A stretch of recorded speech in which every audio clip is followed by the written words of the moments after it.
Hello guys, good morning. എല്ലാവർക്കും സുഖമല്ലേ? അപ്പോൾ ഇന്ന് ഞാൻ ചെയ്യാൻ പോകുന്നത് ടുഡേ. ഞാൻ പലക്കുന്നതെന്ന് എഴുതി രാവിലെ ബ്രേക്ക്ഫാസ്റ്റ് പറഞ്ഞാൽ ഉഴുന്ന് ദോശയും നല്ല തക്കാളി ചമ്മന്തിയും പിന്നെ നല്ല പാൽ ചായ. ഞാൻ 2 ഉഴുന്ന് ദോശയാണ് എടുത്തിന് കേട്ടോ.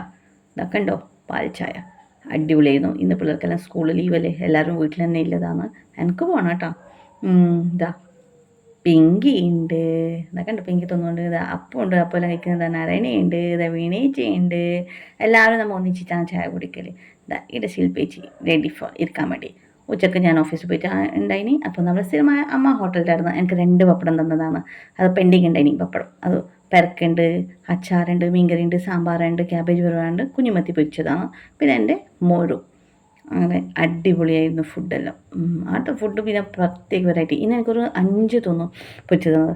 വൈകുന്നേരം വീട്ടിലെത്തിയിട്ടാകുമ്പോൾ എനിക്ക് ചായക്ക് പറഞ്ഞാൽ കേങ് പൊടിയും ഗോളി ബജിയും ഉണ്ടായി. പിന്നെ നല്ല പാല് ചായ ഉണ്ടായിരുന്നു. അങ്ങനെ വൈകുന്നേരം ആ ചായയും കുടിച്ചു ഞാൻ. രാത്രി പറഞ്ഞാൽ ഇതാ ചെമ്മീൻ കറി, നല്ല അടിപൊളി ചെമ്മീൻ കറിയും നല്ല പപ്പങ്കായ് വറവും പിന്നെ എന്തോ മീൻ പൊരിച്ചത്. പിന്നെ രാവിലത്തെ ഒരു ദോശ ബാക്കിയുണ്ടായി. ഒന്നല്ല, 3 നമ്മത് 3 പെണ്ണുങ്ങളും എടുത്തു ദോശ. നാരായണീല ദോശ കഴിക്കുന്നത്. നമുക്ക് പിന്നെ എപ്പോഴും ദോശ പോലെ ചോറൊന്നും വയ്ക്കാൻ കഴിയില്ല, ഷുഗർ ഇല്ലതുകൊണ്ട്. വീണേച്ച് വിളമ്പുന്നുണ്ട്. കണ്ടോ ഫ്രൈങ് പാനല്ല, ആ ചട്ടി ഞാൻ തുറക്കും ഗൈസ്. അങ്ങനെ ഇതായിരുന്നു എൻ്റെ രാത്രിത്തെ ഡിന്നർ. ഞാൻ കുറച്ച് ഭക്ഷണം കഴിക്കുന്നുണ്ടോ. ഞാൻ ഡയറ്റ് ചെയ്ത് ഭയങ്കര തടി വെച്ചത് ഗൈസ്. ഇപ്പോൾ എപ്പോഴും തീറ്റേന്നല്ലേ. ചെമ്മീൻ പുഴു കണ്ടോ, ഉഫ് പൊരിച്ചത്. വിനയിച്ച് വരുന്നു. അപ്പോൾ രാത്രി ഫുഡെല്ലാം കഴിച്ച ശേഷം പിന്നെ ഐസ്ക്രീം വാങ്ങിച്ചിരുന്നു ഡബ്ബ. അങ്ങനെ ഐസ്ക്രീം കഴിച്ചു.